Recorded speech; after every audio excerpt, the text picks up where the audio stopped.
പല കളികളുണ്ട്. ആണും പെണ്ണും കൂടി എല്ലാം കാര്യം ഒപ്പിച്ച് വെച്ചിട്ട് ആണുങ്ങളുടെ മേലെ കുറ്റം ചുമത്തുന്ന കുറേ പെണ്ണുങ്ങൾ ഈ സമൂഹത്തിൽ.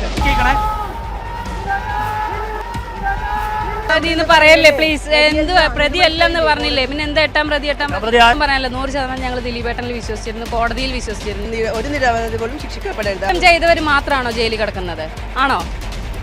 സത്യത്തിന്റെ മുഖം സ്വർണ്ണപാത്രം കൊണ്ട് മൂടി വെക്കുന്നു എന്ന് ലക്ഷ്മണയുടെ കേസിൽ ദിലീപ് തിരിച്ചു വരണം. ദിലീപ് നിരപരാധി.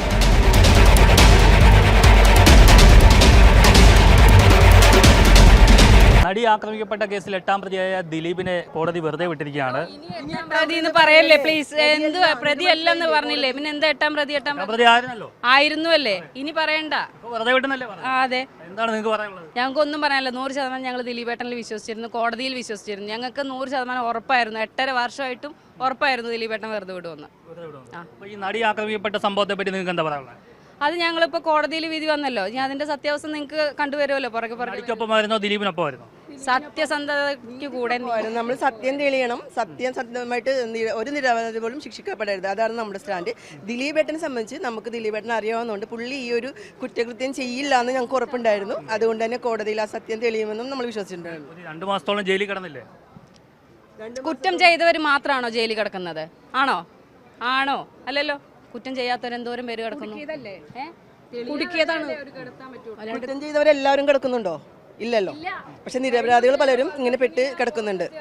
അത് പ്രത്യേക അജണ്ടയുടെ ഭാഗമാണ്. അതിൽ അവർ ജയിച്ചു. പക്ഷെ കോടതിയിൽ സത്യം തെളിഞ്ഞു. ദിലീപേട്ടൻ നിരപരാധിയാണെന്ന് കോടതി തിരിച്ചറിഞ്ഞു. ഞാൻ കണ്ടിട്ടില്ല കേട്ടോ. അതുകൊണ്ട് പിന്നെ ഞങ്ങൾ കോടതിയിൽ പറയേണ്ട കാര്യമില്ല. ഞങ്ങൾക്ക് നേരിട്ട് പറഞ്ഞാൽ പോരെ. ഞങ്ങൾ കണ്ടിട്ടില്ലല്ലോ. അതുകൊണ്ട് ദിലീപേട്ടൻ ചെയ്യില്ല എന്ന് മാത്രമേ ഞങ്ങൾ വിശ്വസിക്കുന്നുള്ളൂ. അവളുടെ ഒരു വിശ്വാസം അത് തന്നെയായിരുന്നു. ദിലീപ് ഒരിക്കലും ഇത് ചെയ്യില്ലായിരുന്നു എന്നാണ് വിശ്വസിച്ചിരുന്നത്. അതുപോലെ തന്നെ വിധി വന്നു എന്നാണ് അവരെല്ലാവരും പറഞ്ഞത്. ചേട്ടാ, ഈ വിധി കേട്ടോ? വിധി കേട്ടിൽ അറിഞ്ഞു. സത്യത്തിന്റെ മുഖം സ്വർണ്ണപാത്രം കൊണ്ട് മൂടി വെക്കുന്നു എന്ന് ലക്ഷ്മണയുടെ കേസിൽ, വർഗീസിന്റെ കേസിൽ ഞങ്ങൾ നടത്തിയ കേസാണ്. അന്ന് പറഞ്ഞത് ഇപ്പോഴും വ്യക്തമായിരിക്കും. ഇപ്പോൾ അക്കാഡമിക് താല്പര്യം തീർന്നു, ഇതിന്റെ ജേർണലിസ്റ്റ് താല്പര്യം തീർന്നു. ഒരു സാധാരണ കേസായി മാറിയില്ല ഇത്. കേരളത്തിലെ വിമൻ കളക്റ്റീവ്സിന്റെയും ഇവരുടെയൊക്കെ അധ്വാനം പാഴായില്ലേ? എന്ത് ചെയ്യാൻ? ഇത്ര നാളായില്ലേ, പിന്നെ വെറുതെ വിടണതിന് പിന്നെ എന്താ തെറ്റിരിക്കണം? കൂടുതലൊന്നും പറയണ്ട, പറഞ്ഞാൽ വിഷമാവും. ആർക്കൊപ്പമാണ് നിന്നത്? പ്രത്യേകിച്ച് പിന്നെ അങ്ങോട്ടും ഇങ്ങോട്ടും മാറിയിട്ടില്ല. ആക്രമിക്കപ്പെട്ട നടിക്കൊപ്പമാണോ ദിലീപിനൊപ്പമാണോ? രണ്ടും പറയാൻ സാധ്യമല്ല. ശരിയും തെറ്റും അതനുഭവിച്ച് കണ്ടവർക്കേ പറയാൻ പറ്റുള്ളൂ. നമ്മ പറഞ്ഞാൽ ശരിയാവില്ല. ദിലീപിനൊപ്പമാണ് ഞങ്ങൾ എന്തായാലും. ദിലീപിൻ്റെ അത് കേൾക്കാനാണ് ഞാൻ ഓടി വന്നത് ഇവിടെ. ഞാൻ വൈറ്റിലേന്ന് വരിക.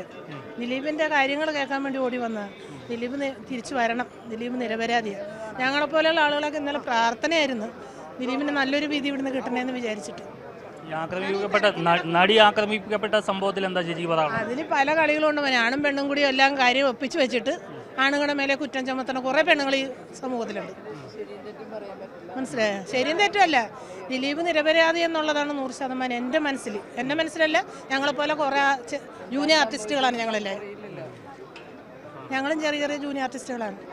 ദിലീപ് നിരപരാധിയാണെന്നുള്ളതാണ്. ദിലീപ് തിരിച്ചു വരണം. ഇന്നും വിശ്വസിക്കുന്നു.